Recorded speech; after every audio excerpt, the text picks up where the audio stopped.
नमस्कार साथियों, बात करते हैं गणतंत्र और लोकतंत्र या लोकतंत्र और गणतंत्र के संदर्भ में। देखिए, इसमें अंतर देखने को मिलता है लोकतंत्र व गणतंत्र में। सबसे पहले अपन लोकतंत्र की बात करते हैं, जिसको अंग्रेजी में डेमोक्रेसी बोलते हैं और डेमोक्रेसी जो है, ये ग्रीक भाषा के 2 शब्दों से डेमोस और क्रेटिया से मिलकर के एक बना है।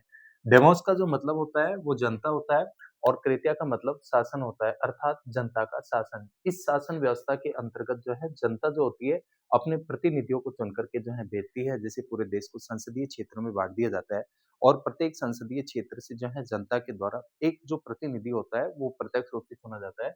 इसमें जो है वैसे लोक का मतलब जनता और तंत्र का मतलब शासन से है, तो लोकतंत्र का मतलब जनता का शासन।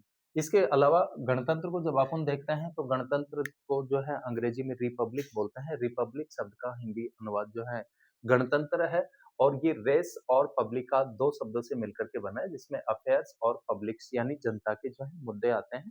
इसके अलावा और जो मोस्टली जो अंतर है इसमें डेमोक्रेसी में और रिपब्लिक में, डेमोक्रेसी में क्या होता है कि देश का सर्वप्रमुख जो होता है, वो वंशानुगत होता है और इसका सर्वश्रेष्ठ उदाहरण जो अपन ब्रिटेन को देख सकते हैं। जैसे ब्रिटेन में राजा या रानी का जो पद होता है, वो वंशानुगत होता है।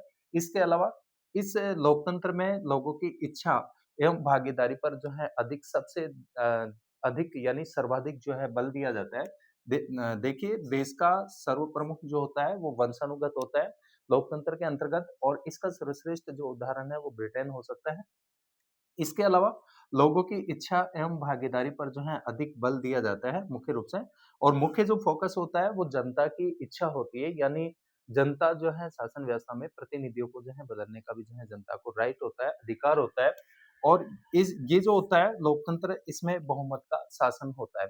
दूसरी तरफ अपन गणतंत्र की तरफ देखते हैं, तो गणतंत्र में क्या होता है कि इसमें देश का जो प्रमुख होता है वो निर्वाचित होता है और निर्वाचित प्रत्यक्ष भी हो सकता है और जो है अप्रत्यक्ष भी हो सकता है। इसका सर्वश्रेष्ठ अगर उदाहरण की बात करें, तो अमेरिकी राष्ट्रपति है, इसके अलावा जो है भारत का राष्ट्रपति है, जो देश का प्रथम नागरिक भी होता है और उसका जो पद होता है, वो जो है उस पद को के ऊपर जो है राष्ट्रपति को जो है निर्वाचित किया जाता है, यानी चुना जाता है प्रत्यक्ष और अप्रत्यक्ष रूप से।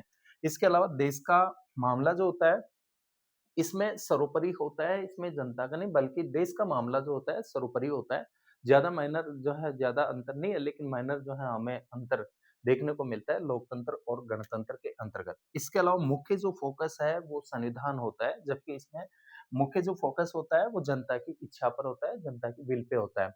यानी इसमें संविधानवाद पर बल दिया जाता है, प्रमुख रूप से जो है संविधान होता है और संविधान जो है लिखित भी हो सकते हैं और अलिखित भी हो सकता है। इसके अलावा बहुमत और अल्पमत यानी दोनों का जो है इसमें ध्यान रखा जाता है। लोकतंत्र के अंतर्गत जो बहुमत प्राप्त दल होता है, जिस दल की सरकार होती है, उस दल की सरकार के द्वारा अल्पतंत्र पर जो है ये कहें कि